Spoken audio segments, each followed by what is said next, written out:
Bonjour, je suis Franck Decup, je suis chirurgien dentiste, j'ai un exercice libéral et je porte également avec le professeur Marjolaine Gosset une consultation spécialisée dans la prise en charge des patients avec une bouche sèche, essentiellement les patients ayant un syndrome de Sjögren, dans le cadre de l'hôpital Charles Foix à Ivry.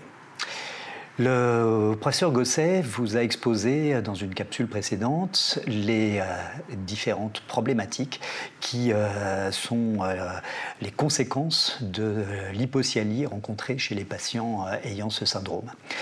Je vais aborder avec vous maintenant, en s'appuyant sur l'expérience qu'on a pu développer dans notre service, dans cette prise en charge de ces patients spécifiques, eh bien, comment adapter nos traitements au plus près des besoins des patients en question. Alors, on va commencer tout de suite par l'exemple d'une patiente, typiquement une patiente d'une soixantaine d'années qui consulte pour une prise en charge globale et dont on remarque les restaurations existantes qui sont extrêmement nombreuses et on peut tout de suite remarquer qu'elles sont trop nombreuses pour une patiente d'une soixantaine d'années. Je peux vous donner un chiffre, c'est les moyennes des nombres de restaurations chez le patient d'une soixantaine d'années, eh bien, est environ d'une bonne dizaine de restaurations. À partir du moment où on s'écarte largement de ce chiffre, ça peut être considéré comme un signe d'appel sur une problématique particulière, ce qui est le cas chez cette patiente, comme vous le voyez. Le contexte de la patiente stressée, issue d'une certaine errance thérapeutique, ayant consulté beaucoup de praticiens, ayant été souvent un peu dépitée sur les soins réalisés et sur l'absence de succès de ces soins. La patiente se plaint d'inconfort, il y a une souffrance buccale en général, qui n'est pas obligatoirement une souffrance aiguë, mais plus une souffrance chronique, une souffrance de fond, une souffrance de vie quotidienne, et un constat très souvent d'échecs de traitements précédents qui leur font perdre un certain état de confiance par rapport à notre prise en charge. Alors un autre signe d'appel, c'est effectivement l'observation de l'humidité buccale, mais qui n'est pas toujours très visible. On peut, comme il a été dit, remarquer soit l'absence de salive, soit la qualité bulleuse ou fileuse de la salive, et également ces langues particulières, plicaturées, qui peuvent être un signe d'appel de cette maladie. Comme on l'a dit, la multiplicité des pathologies rencontrées, alors quand on parle de multiplicité de pathologies, c'est bien sûr la maladie carieuse qui se développe de manière importante, mais également l'usure dentaire, par absence donc de lubrification interdentaire et d'excès d'acidité, l'usure envahit ces bouches, et également donc pour les mêmes raisons, le vieillissement prématuré des restaurations avec des récidives carieuses, notamment au niveau cervical, au niveau de beaucoup de restaurations. On évoquera également l'inflammation gingivale, souvent présente en rapport avec la plaque bactérienne très difficile à enlever pour ces patients qui nous disent souvent se brosser les dents au moins 2 à 3 fois par jour, donc avec un réel effort d'hygiène quotidienne qui malgré tout n'est pas un succès. Alors notre objectif, c'est une prise en charge globale. C'est d'abord d'établir le diagnostic, donc le diagnostic général, chercher le pourquoi cet état de santé bucco-dentaire, mais également le diagnostic précis de chaque pathologie qui va se développer dans la bouche prise en charge. Ce qui va nous permettre de dégager au sein de cette problématique particulière de bouche sèche les besoins de traitement dent par dent, arcade par arcade, fonctionnels, esthétiques, précis que nécessite le patient.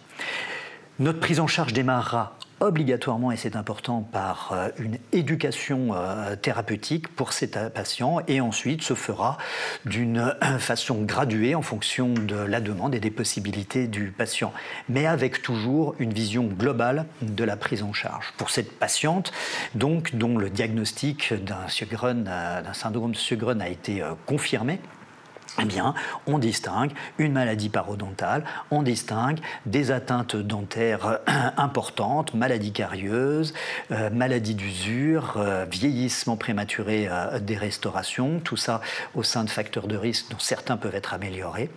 On distingue également des pathologies un petit peu plus profondes qu'on ciblera, et puis bien sûr des conséquences occlusofonctionnelles et des conséquences esthétiques dans le sourire, qui sont d'ailleurs souvent une des demandes importantes de patients. Donc, commençons par le début et toujours cette éducation thérapeutique que l'on peut axer sur ces trois éléments. Expliquer la maladie, expliquer les conséquences de la maladie, c'est déjà aider le patient à se comprendre et à reprendre confiance. Ensuite, conseiller, beaucoup de conseils d'habitudes de vie pour gagner en confort, l'hydratation bien sûr, et un certain nombre de prescriptions comme il a été évoqué avec le professeur Gosset. Ces prescriptions vont être orientées énormément vers l'utilisation d'instruments d'hygiène adaptés et des produits qui vont avec. Il s'agit évidemment de monter le curseur de protection grâce aux gestes quotidiens, puisque la salive n'est plus là pour assurer son rôle. Ensuite, soigner. Et on y voit souvent deux phases. Les traitements, les situations sont très complexes en général. Chaque dent est souvent atteinte par une lésion primaire ou une lésion secondaire ayant repris sous une ancienne restauration. Ces lésions sont souvent en rapport avec le parodonte. Plusieurs lésions par dent peuvent être diagnostiquées. Et il s'agit d'un véritable travail de traitement tissulaire qui doit se faire au niveau de chaque dent. Alors, le piège, c'est de traiter du dent par dent. La solution, c'est au contraire d'avoir une vision globale et pour cette phase de soins, eh bien, d'essayer de travailler de manière sectorielle, de manière à pouvoir, dans des séquences de soins qui sont souvent un petit peu longues, prendre en charge l'ensemble des problématiques, qu'elles soient des caries ou de l'usure ou des problèmes pulpaires quand c'est le cas. Vous voyez ici sur ces quelques images, eh bien, peut être amené sur ces traitements sectoriels à devoir dégager des structures pour atteindre les objectifs de traitement comme on le souhaite. C'est possible et l'objectif c'est de contrôler parfaitement les traitements et l'adaptation des pansements qui vont y être associés. Un des objectifs importants, c'est d'être le plus possible conservateur de tissu dentaire. Comme vous le voyez ici, tout le possible a été fait pour préserver l'émail, la dentine, et également d'être très préservateur au niveau de la santé pulpaire. Aujourd'hui, les thérapies pulpaires qui nous sont proposées, qui nous sont accessibles, permettent, dans des situations même avancées, de préserver la pulpe, ce qui va beaucoup améliorer le pronostic des dents. Comme vous le voyez, après cicatrisation et après éducation à l'hygiène, les choses peuvent s'améliorer après avoir pris en charge gingivite, lésions infectieuses, lésions carieuses d'usure et avoir déposé et repris un certain nombre de restaurations en échec.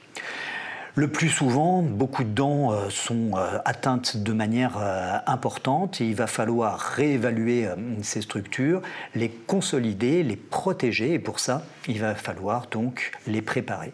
Ici, il est important, là encore, d'essayer de conserver un maximum de structures de ces dents largement abîmées qui présentent de grandes pertes de substances. Et comme vous le voyez, on a développé donc des remplacements par des implants, mais aussi des préparations dentaires, comme on le voit aussi ici, très conservatrices et peu invasives en termes d'élimination tissulaire. C'est le domaine des préparations verticales dont on se permettra ici de placer, dès que c'est possible, les limites en intrasulculaire, de manière à ne laisser que le moins possible de structures disponibles pour les récidives carieuses. Et ces techniques, qui sont largement décrites aujourd'hui, associées à des restaurations céramiques, permettent d'obtenir une intégration ensuite biologique qui est tout à fait adaptée à ces problématiques. Comme je vous le disais, il est très important d'avoir une vision globale de la situation et d'aller parfois étape par étape, mais dans une restauration, dans une approche globale de la bouche qui permet vraiment de sortir des problématiques de récidive et de sortir ces patients de cette constante impression d'être en échec et de devoir recommencer ce qu'ils viennent de terminer. Comme on le voit ici, évidemment, la rigueur de nos interventions est de mise, tant dans la précision d'adaptation que dans l'étanchéité qui va être le meilleur barrage aux récidives carieuses. On obtient ainsi des restaurations occlusofonctionnelles qui sont souvent assez globales, qui sont donc, comme vous le voyez, recouvrantes dans un souci de protéger les structures jusqu'au parodonte marginal et dont on peut également améliorer, obtenir des objectifs d'amélioration esthétique qui est une précieuse récompense pour les patients avec une intégration biologique, là ici à plusieurs mois de recul, qui offre une stabilité importante chez une patiente qui a adopté les gestes d'hygiène qu'on lui a proposés. Et ainsi, on arrive réellement à redonner le sourire, c'est-à-dire à reprendre le contrôle sur ces pathologies multiples associées à ces syndromes secs. La condition étant bien sûr de les inscrire dans des programmes de suivi et de pilotage pour que ces traitements soient durables, associés donc à des protocoles de suivi, des protocoles de fluoration pour toutes les parties qui sont visibles et éventuellement des gouttières également qui permettent de protéger toutes les restaurations que nous avons réalisées. Je vous remercie de votre écoute et vous encourage à prendre en charge les patients de cette manière lorsque vous en aurez.